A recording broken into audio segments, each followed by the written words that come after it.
Ay, ay, ay, ay. Oh Lord, oh Lord. Ay, ay, ay, ay.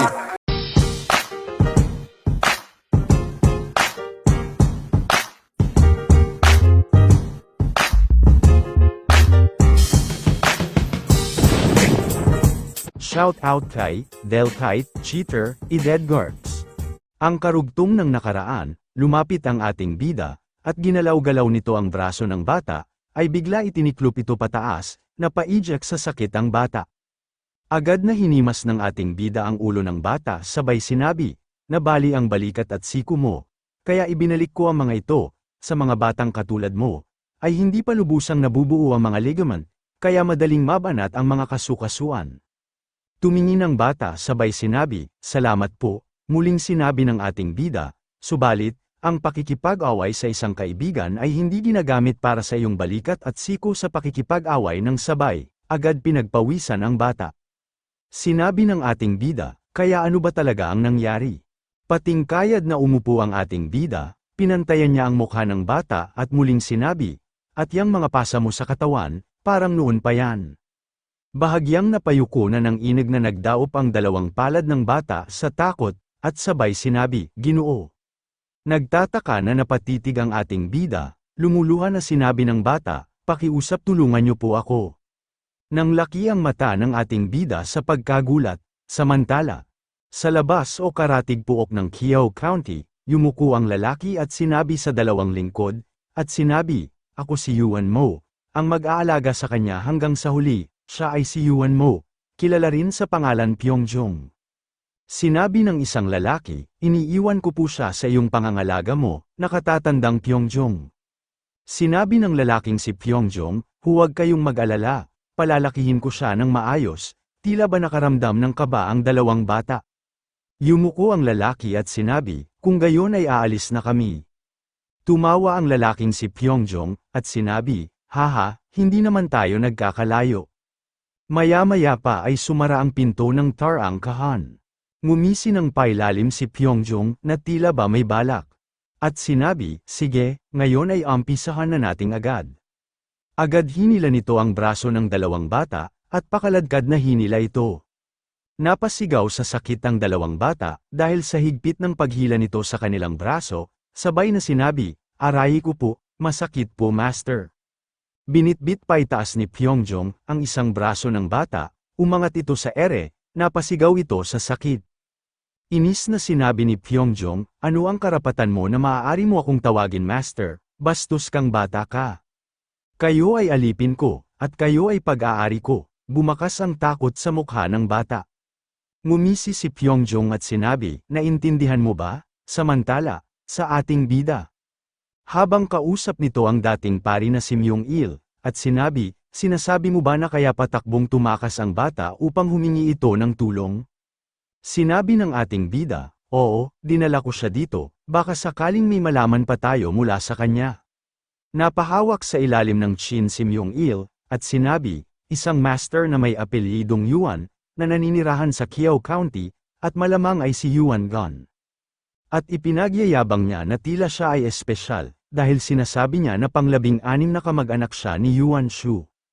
Sinabi ng ating bida, sa agwat ay para silang estranghero, ngunit parang medyo naroon pa rin ang anino ni Yuan Shu, at base sa paraan ng sinasabi mo tungkol sa lalaking iyon, mukhang hindi naman talaga siya mabuting tao. Pumikit ng madiin si Myung-il, at bahagyang pinitik-pitik ang noo, upang maalala ang iniisip, at sinabi, "Sa kabilang banda, bukod kay Yuan Shu, mayroon siyang magandang reputasyon sa publiko, inaalagaan at tinutulungan niya ang mga ulila, subalit parang may kakaiba dito. At walang nakakaalam kung ano talaga ang nangyayari sa mga ulila na yun." Natigilan ang ating bida, sabay sinabi, "Sinasabi mo ba na may ginagawa si Yuan Guan, nakasuklam-suklam?" Sinabi ni Myung-il, "Ngunit hindi rin natin alam, at wala rin naman patunay. Isa pa, sila ay mga ulila, at kakaunti lamang ang mga tao na nakakaalala sa kanila, at sa pagkakaalam natin, maaaring mukhang maayos naman sila kung nakatira sa loob ng ari-arian ni Yuan Gon." Matapos ay tumingin ito sa ating bida, at sinabi, "Ano ba ang mga sinabi sa iyo ng batang lalaki?" Sinabi ng ating bida, nagawa niyang sabihin na isa daw siyang master, na may apelyidong Yuan, at pagkatapos ay nawalan siya ng malay, malinaw na may masamang nangyari sa kanya. Sinabi ni Myung Il, baka makapagpatutuo siya mamaya. Subalit duda ko kung maniniwala ang mga tao sa mga sasabihin ng isang bata. At iyan si Master Yuan, may bahaging nakakabagabag sa akin. Mula sa labas ng pinto, may lingkod na tumawag sa ating bida, sabay sinabi, Batang Panginoon may bisita po kayo. Bahagyang sumulyap ang ating bida sa pintuan, at sinabi, isang bisita. Sige, lalabas na ako, pakisabi na maghintay. Ngunit agad na pumasok ang lalaki mula sa labas, at sinabi, ikaw na bata ka, sa tingin mo ba ay bawal akong pumasok dito?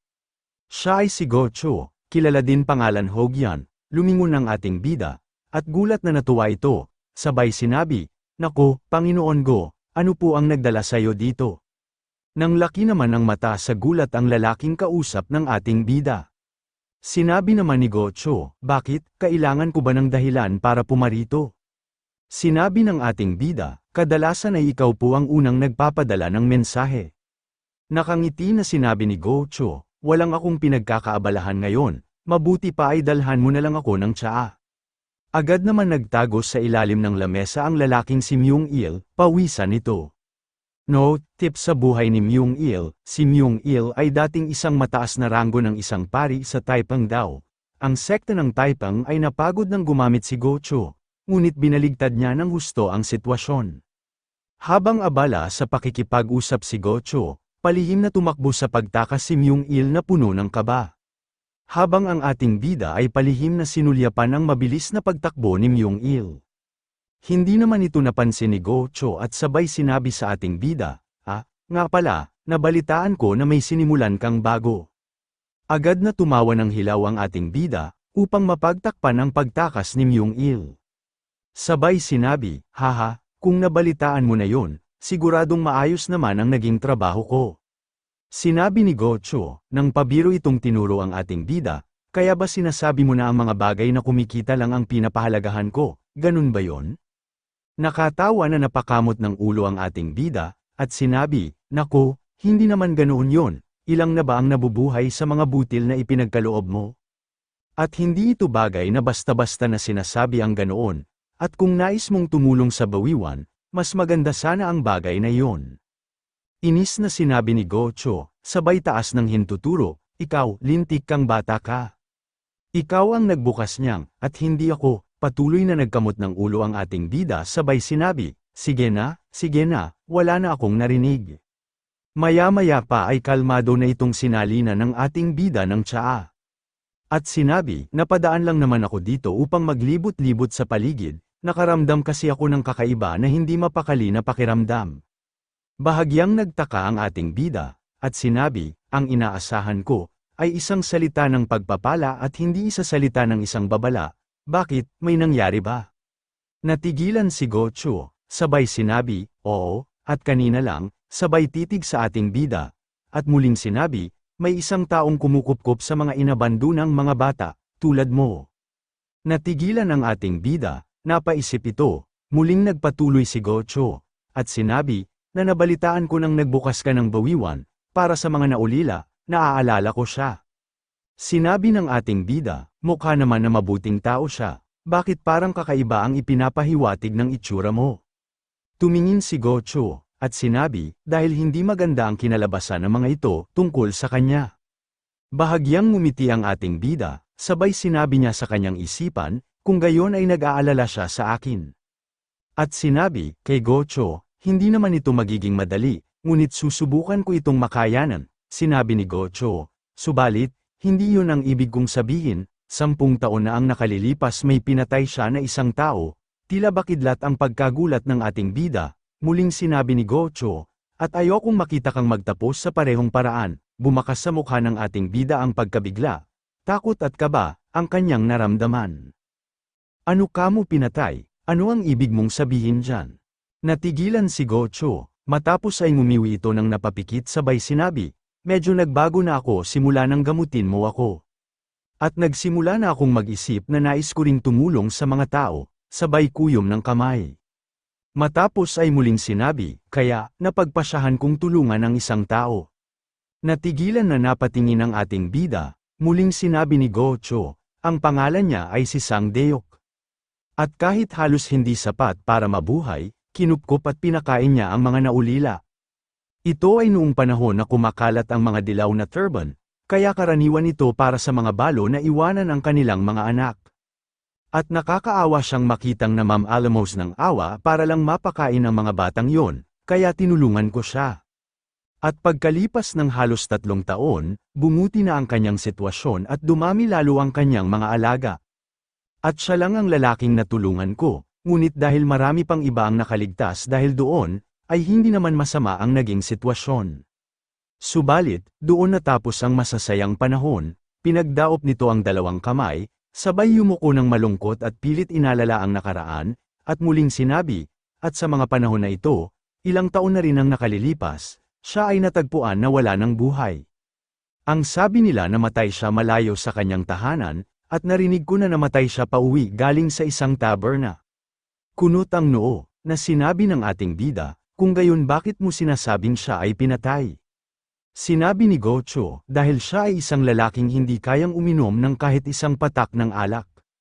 Tila kidlat na gamulat sa sentido ng ating bida, ang sinabi ni Gocho sa kanya.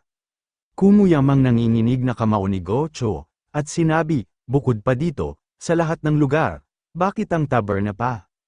Napayuko ito, at muling sinabi, dahil sa personalidad niya, wala naman saysay yon, siya ang taong pinakamaliit ang posibilidad na magpakasawa sa alak o sa babae, at nasisiguro ko na may kumitil ng kanyang buhay. Sinabi ng ating bida, maaaring mangyari ang ganoon bagay, ngunit walang ebidensya, hindi ba? Muling sinabi ni Gocho, naglaho ang mga bata na kinupkup ni Sang Deok. Nang laki ang mata ng ating bida sa pagkabigla, muling sinabi ni Gocho, ang mga bata na walang mapupuntahan, na nawala magdamag, walang nakakita sa kanila paglabas ng bahay. At kahit maging ang mga butil at ang pera ay naiwan na kung ano talaga ang halaga nito, ay wala na rin saysay pa. Sinabi ng ating bida, sa tingin mo, hindi kaya mayroon kumuha sa kanila. Nagtiim ng bagang si Gocho, at inis na sinabi, hindi ko alam, ang alam ko lang ay noong araw na namatay si Sang Deok, na wala na rin silang lahat, napaisip ang ating bida. Inilagay ang kamay sa ilalim ng kanyang chin, sabay na sinabi sa kanyang isipan, kung wala itong ebidensya, maituturing na nagkataon lamang ito, ngunit. Nakakapagtaka pa rin na nawala ang mga bata, tumayo si Gocho upang umalis at sinabi, masyado na akong nagtagal dito, ikaw na ang bahala dyan. Sinabi ng ating bida, ang tagal na rin simula ng huli kitang nakita, kaya bakit hindi ka na lang muna magpasuri? Humakbang palabas si Gocho, bakas ang tinitimping inis at sinabi, hindi na kailangan, at habang tumatanda ako, lalo lang dumarami ang mga walang kwentang alalahanin ko, natigilan ang ating bida. Matapos ay mabilis itong tumakbo, upang sundan si Gocho palabas. Bahagyang bumagal ang paglalakad ni Gocho, sabay sinabi, alagaan mo ang sarili mo. Natitigilan na napahinto ang ating bida, maya-maya ay agad na bigla ang ating bida sa pagkagulat, nang biglang sumulpot si Myung-il, na may hawak na piraso ng halaman, sabay sinabi, mag-iimbestiga muna ako ng kaunti. Napangga nga ang ating bida sa pagkagulat sabay sinabi, naku po, ginulat mo naman ako. Matapos ay napakamot ito ng ulo, at bahagyang ngumiti, sabay sinabi kay Myung-il. Ngunit nangyari yon, 10 taon na ang nakalilipas, posible pa ba yon? Sinabi ni Myung-il, syempre naman, basta ipaubaya mo na lang ito sa akin. Tumawa pa ito sabay inilagay ang kamay sa dibdib, at muling sinabi, isang taberna na tinutukoy mo. Hindi ba't espesyalidad yon ng mga howmen? Lumipas ang oras. Mula sa pagkakahiga, haligi ng bubong ang unang namulata ng bata. Mahilo-hilo pa ito na dumilat unti-unti ang mata ng bata. Maya-maya ay agad bumalikwas ito ng bangon at takot na lumingon-lingon ito. Nang mapagtanto ng bata na nandoon pa rin siya, napataas ang kamay nito upang panasan ang butil-butil nitong pawis, sabay huminga ng malalim. Hindi nito napuna ang ating bida na nasa kanyang tabi, at nakangiti ito at agad na sinabi, na naginip ka ba ng masama? Nang laki ang mata ng bata sa gulat, at sinabi, "Naku po." Lumapit ang ating bida na may dalang pagkain at sinabi sa bata, "Marahil ay gutom ka na, kain ka muna." Tumingin ang bata, at sinabi, Opo." Mabilis kumilos ang bata, agad itong kumain. Napatingin ang ating bida, sabay sinabi sa kanyang isipan, "Naku, ang batang ito, mukhang hindi siya kumain ng ilang araw." Matapos ay sinabi nito sa bata, "Mukha yatang hindi ka pinakain ng maayos ng Panginoon na si Yuan." Patuloy na kumain ang bata, sabay sinabi, "Naku, hindi po, binibigyan po niya ako ng maraming makakain." 4 na araw na po pala ang nakalipas, simula nang umalis ako sa kanyang tahanan, at wala pa po akong nakakain ng mga panahon na iyon. Sabay sinabi ng ating bida sa kanyang isipan, "Nako, hindi ko inaasahan iyon." Muling sinabi ng ating bida, "Kung gayon ay nais mo ba ng tsaa?" Tila nakaramdam ng hiya ang bata, at sinabi, "Nako, hindi na po, ayos na po ako." Naupo ang ating bida sa upuan na katabi ng kama, at humalukhip-khip, sabay sinabi, "Kung gayon, ay nais kong marinig ang yun kwento, ayos lang ba yun? At kung maaari, ay simula bago ka pumasok sa bahay ng Panginoon Yuan." Tila ba nakadama ng takot ang bata, humigpit ang pagkakahawak nito sa kumot na nakabalot sa kanyang tuhod. Lumingon ang ating bida, sabay tawag kay Myung-il, at sinabi, "Commander Myung-il, dapat ka rin makinig." Agad na lumapit si Myung-il, sabay sinabi, "Opo, manggagamot." Maya-maya ay sinabi ng bata, "Noong pong nakaraan taon, namatay si ama sa larangan ng digmaan, at umalis po ng bahay si ina, sa kalagitnaan ng gabi. At may nagsabi po sa akin na may isang opisyal na tumatanggap daw po ng mga batang katulad ko, kaya po napunta ko sa tirahan ng Panginoon Yuan." Tumingin si Myung-il sa ating bida, at sinabi, "Bago pa man mabuksan ang bawiwan, ang mga ulilang na tulad nito, ay madalas na ipinapadala sa mga bahay ng mga prestihiyosong maharlikang bilang mga alipin. At ayon sa kanila, may bulong-bulungan na tinatanggap daw ni Yuan John, ang maraming bata." Bahagyang sumulyap ang ating bida kay Myung-il.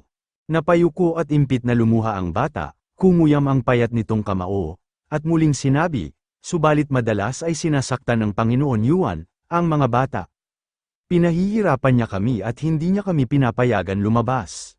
Nagdikit ang mga ngipin ng ating bida, inis na sinabi ni Myung-il, "Medyo malabo ito, dahil sila ay mga batang kinupkup bilang mga alipin, ang pagpapatama sa mga ito o pagpapagana sa mga ito ay madalas na nangyayari.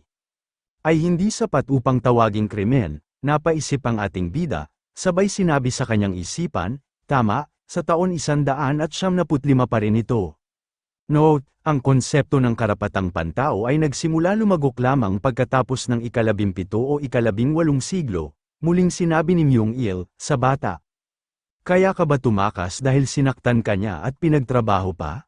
Humigpit ang kapit ng bata sa puting kumot at pasigaw nitong sinabi, "Hindi po ako tumakas, ang nakatatandang lalaki po ay mga nawala." Agad nagulat sa pagkabigla si Myung-il, at ang ating bida. Bakas ang pagtataka na sinabi ng ating bida, "Anong ibig mong sabihin na nawawala?" Takot na sinabi ng bata, "Isang umaga po, wala na po ang mga nakatatandang lalaki, at nasisiguro ko po na kasama ko silang nagtatrabaho hanggang noon isang araw. At nang tanungin ko po ang mga batang nauna sa akin, sabi nila ganoon din ang nangyari noong nakaraang taon, na wala din po daw ang mga nakatatandang lalaki noong hating gabi." Natigilan si Myung-il, napahimas ito sa ilalim ng kanyang baba.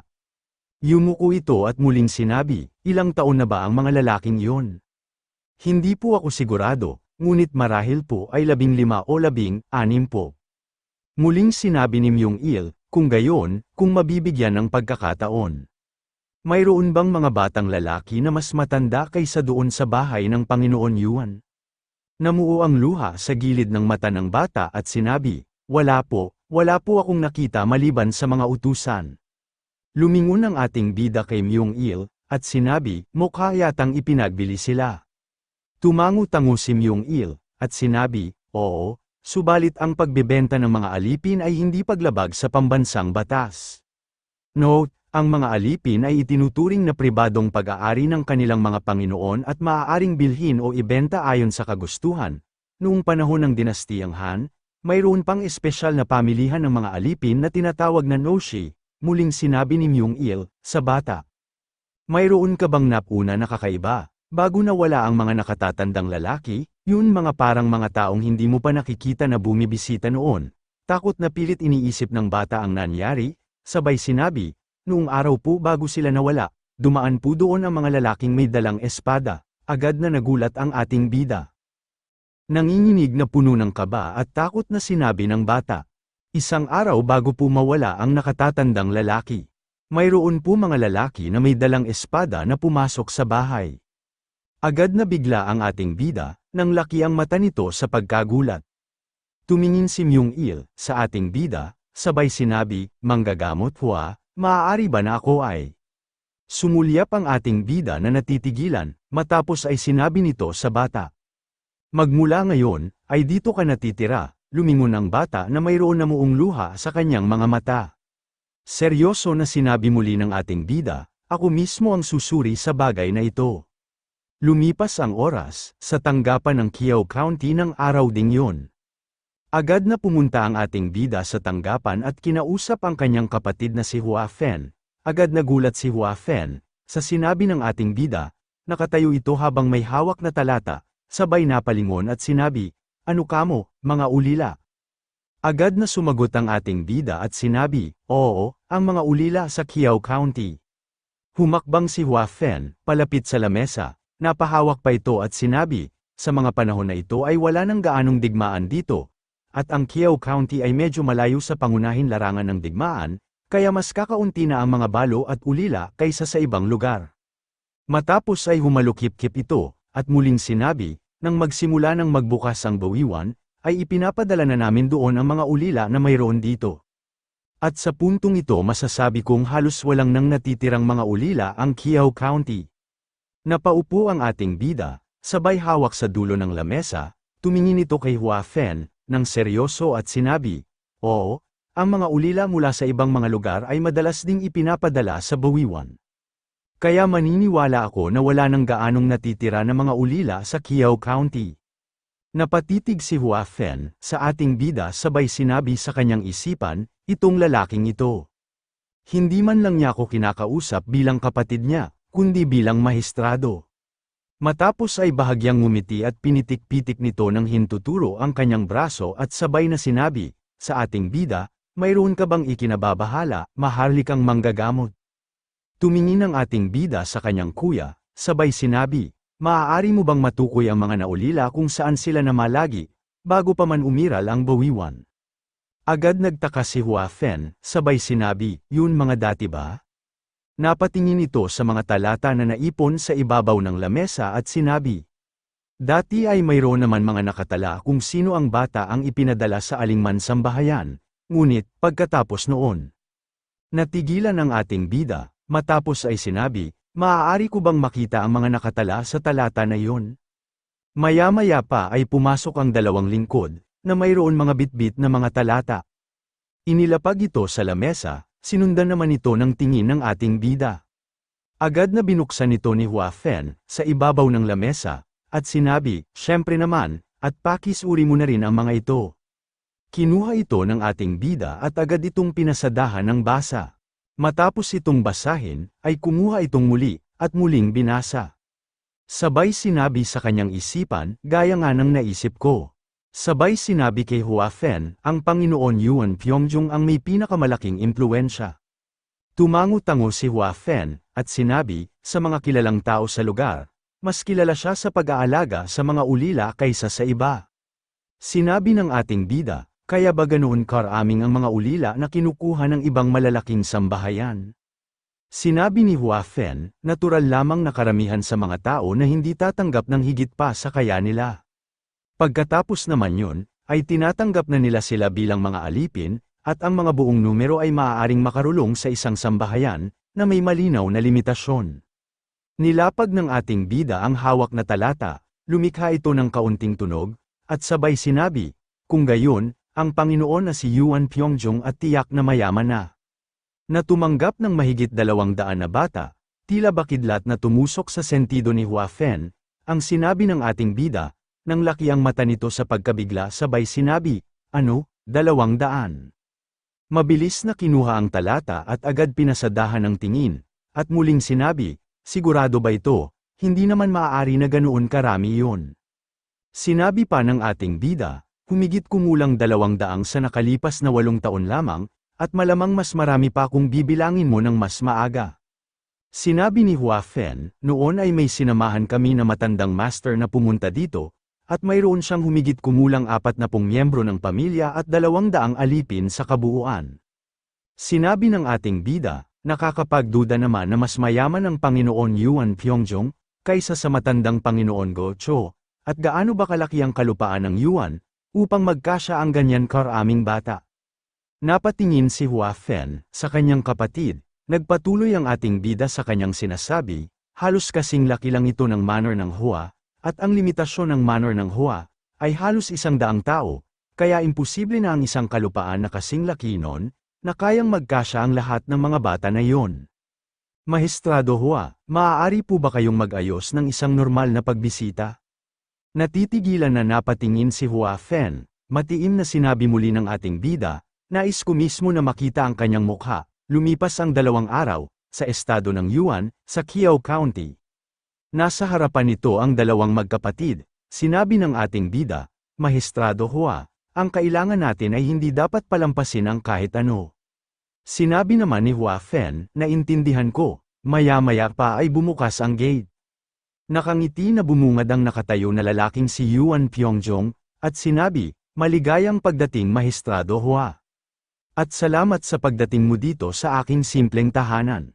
Yumuko ang 2, sabay sinabi ng nakangiti na si Hua Fen, kung ang manor ng Yuan ay mapagkumbaba, marahil ang mga tao ng Qiao ay maraming masasabi, Panginoon Yuan. Yumuko si Yuan Pyeongjong, sabay sinabi, hindi ko inaasahan na sasamahan ka din ng maharlikang manggagamot. Sinabi ng ating bida, paumanhin sa'yo, sa hindi ko pagpapadala ng mensahe ng maaga. Sabay tumawa ito na napahawak sa kanyang ulo, at sinabi, nang malaman kong bibisita sa iyo ang kapatid ko, ay nagpumilit akong sumama. Gumanti ng tawa si Yuan Pyeongjong, sabay sinabi, naparito ka dito upang makita lamang ang isang tao na walang kwentang katulad ko. Haha, kahit ang isang tao na walang itinatago ay kakabahan, kung may biglaan sumulpot na imperial na sense orate sa kanyang pintuan. Muling sinabi ng ating bida, at sa katunayan ang pagbisita ko dito ay mayroon kinalaman sa akin mga tungkulin bilang sense orate. Agad na tigilan si Yuan Pyeongjong, sabay humalakhak ang ating bida na napakamot pa ito ng ulo at sinabi, naging abala ako bilang isang manggagamot kaya halos hindi ako nakapagtrabaho bilang isang sense orate, kaya naisipan kong dapat akong magpadala kahit isang disenteng ulat sa kamahalan at nang kumita naman ako kahit paano ng kaunting salapi, hahaha. At sinusubukan ko talaga na maumpisahan ng maging imperial sense orate kahit hindi naman bagay sa akin. Napapikit si Hua Fen, pinagpawisan nito, habang dinutdat ng kanyang daliri ang kanyang sentido sa pinagsasabi ng kanyang kapatid, sabay sinabi, maharlikang manggagamot, marahil ay dapat mong piliin ng kaunti ang iyong mga sinasabi. Nakangiti na sinabi muli ng ating bida, ang mga pag-iinspeksyon at pangangasiwa ay hindi lamang tungkol sa paglalantad ng katiwalian o mga maling gawain, at kung puro masasamang ulat naman ang ipapadala ko, hindi ba't ikakagalit lang yon ng kamahalan? Sumeryoso ang mukha ni Yuan Pyeongjong, at sinabi, kung gayon, ano ba ang binabalak mo? Itinaas ng ating bida ang kanyang hintuturo, sabay sinabi, ang plano ko ay tipunin ng mabuting gawa, sa isang tumpok ng masamang balita, at mas mamumukod tangi ang isang positibong kwento. Nagtaka pa na napatingin si Hua Fen sa kapatid at sabay sinabi sa kanyang isipan, ang lintik na walang hiyang ito, sana ay binigyan mo man lang ako ng babala. Muling sinabi ng ating bida, ngunit dahil maraming pasyente, hindi ko kayang maghalungkat sa bawat sulok para lang sa infection, ang tinatahak ko lamang ay ang madaling ruta. Sabay yumuko ito, upang magbigay galang at sinabi, at ano pa bang mas mainam na pagkakataon, kaysa sa pagbisita sa isang kilala na Ginoo, na kilala sa pag-aalaga ng mga naulila. Yumuko din si Pyeongjong at nagbigay din ng paggalang at sinabi, kilala ba kamo? Na sinasabi mo, ito ay nakakahiya, sabay bulong sa kanyang isipan, kung gayon ay ang sikat na manggagamot ay mayroon ding ganitong uri ng anggulo. Sabay humalakhak ang 2, Nakatawa na sinabi ng ating bida, at kung isasama ko ito sa isang alaala, ay sigurado akong mabibigyan ka ng kamahalan ng isang malaking pabuya, hahaha. Tumawa din na sinabi ni Pyongyong, hahaha, hindi ko naman kinuha ang mga batang yun para dyan, maharlikang manggagamot. Sinabi ng ating bida, teka, natural lang naman ang mga kabutihan loob ay nagmumula sa mga kamalig, gayunpaman ay dapat mo itong tanggapin. Sa pamamagitan ng mas marami pang mapagkukunan, at sa gayon, ay mas marami ka pang matutulungan tao. Matapos ay humalukip-kip ang ating bida na lukot ang gwapo nitong mukha. Kasabay na nalukot ang mga kilay at sinabi, binuksan namin ang buwiwan, upang subukan gumawa ng kaunting kawang-gawa, subalit sa totoo lang ay maaari kang magsali ng tubig sa isang walang kasing lalim na garapon at mas mabagal itong tumagas kaysa sa pag-ubos ng laman ng barya sa lugar na ito. Nakangisi na sinabi naman ni Pyongyong, mababago din ang iyong mga gawain sa paggastos. Napakamot muli ang ating bida sabay humalakhak muli, at sinabi, kung magkaroon ka ng gantimpala, mula sa bantayog na ito, umaasa akong makakakuha ako ng kaunting tulong, haha. Agad na gumit na si Hua Fen, sa dalawa sabay umangat ang dalawang kamay ng paghinto. At nakatawa nitong sinabi, marahil ay dapat na nating ituloy ang usapan nating sa loob, Panginoon Yuan. Note, Baze, isang modernong salitang balbal mula sa pagsusugal, na nangangahulugan isang maliit na bahagi ng panalo na ibinabalik sa mga natalo. Siyempre, ang ganitong termino ay wala noon huling bahagi ng Han. Matapos ay ipinakita ng ating bida, sa harapan ni Pyongyong, ang inis sa kanyang kuya, at galit na humarap at sabay na sinabi, Kuya, hindi ba't may pinag-uusapan tayong na mahalagang bagay dito, tapos bigla ka na lang sumingit? Inis din na sumagot si Hua Fen, na itinuro pa nito ang ating bida sabay sumagot ito, maharlikang manggagamot, pakiusap, mag-iingat ka naman sa mga pinagsasabi mo sa akin.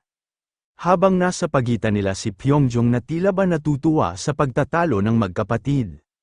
Muling inis na sinabi ng ating bida, sa kanyang kuya, ano, ako ba dapat ang magbigay ng maliit na kabayaran para sa lahat ng ito? Hindi naman ako nagpapagaling ng mga pasyente na gamit ang hangin at sikat ng araw. Ipinakita rin ni Hua Fen, ang galit, at inis na sinabi sa ating bida, bakit ba, ikaw na munting maharlikang manggagamot? Lalong natuwa si Pyongyong sa pinakikitang pagtatalo ng dalawang magkapatid sa isa't isa. Sabay sinabi nito sa kanyang isipan, nabalitaan ko na malapit ang magkapatid na ito, ngunit hindi ko alam na ganito pala yun. Matapos ay sinabi sa dalawa, dahil mukha nga na kailangan nyo talagang makausap ako, halina kayo sa loob. At nagkataon naman na nakabili ako ng masarap na tsaa, sigurado akong magugustuhan ninyo ito. Natigilan ang dalawang magkapatid sa pagtatalo at sabay napatingin kay Pyongyong. Agad na kumilas si Pyongyong, papasok sa loob, agad din na humakbang ang ating bida na sumunod kay Pyongyong, at sinabi, hindi ako sigurado kung karapat-dapat ba tayo sa ganito kagandang pagtanggap. Inis na naiwan pa si Hua Fen na nakakuyom ang dalawang kamao. Sinabi pa ng ating bida habang nasa likod dito ni Pyongyong, magiging kabastusan naman kung tatanggihan ko ito ngayon. Habang nasa likod nito ang kanyang dalawang kamay at sabay sengyas ng kanyang daliri ng okay, sa kanyang kapatid, na ipinagtaka naman ni Hua Fen. Sinabi ng ating bida kay Pyongyong, gayunpaman, hindi ba't mas ligtas kung mas kaunti mga tenga ang nakikinig? Sinabi ni Pyongyong habang ito ay nakatalikod na naglalakad papasok sa loob, ha, ano ba ang ibig mong sabihin? Bahagyang lumapit ang ating bida sa tenga ni Pyongyong, na tinakpan pa ng kamay, sabay sinabi, akala mo ba talaga na pumunta ako ng ganito katagal para lang sa gantimpala ng kamahalan? Matapos ay tinukoy nito ang kapatid at sinabi, sige lang kuya, kung makikinig ka pa, lalo mo lang papalalain ang kaguluhan. Nagtakas sa pagkagulat si Hua Fen, nang maintindihan niya ang tinukoy ng ating bida, agad itong yumuko upang magpaiwan sa labas, sabay sinabi, kung gayon ay. Sabay sinulyapan ng palihim ang ating bida at bahagyang ngumisi, at sinabi sa kanyang isipan, ang lintik na batang ito talaga, muling yumuko ito at sinabi, iiwan na muna kita sa inyong masayang pag-uusapan, naging mapanuri ang ating bida matapos ay sinabi niya sa kanyang isipan, mayroon kung anong nakatago sa kanyang manggas.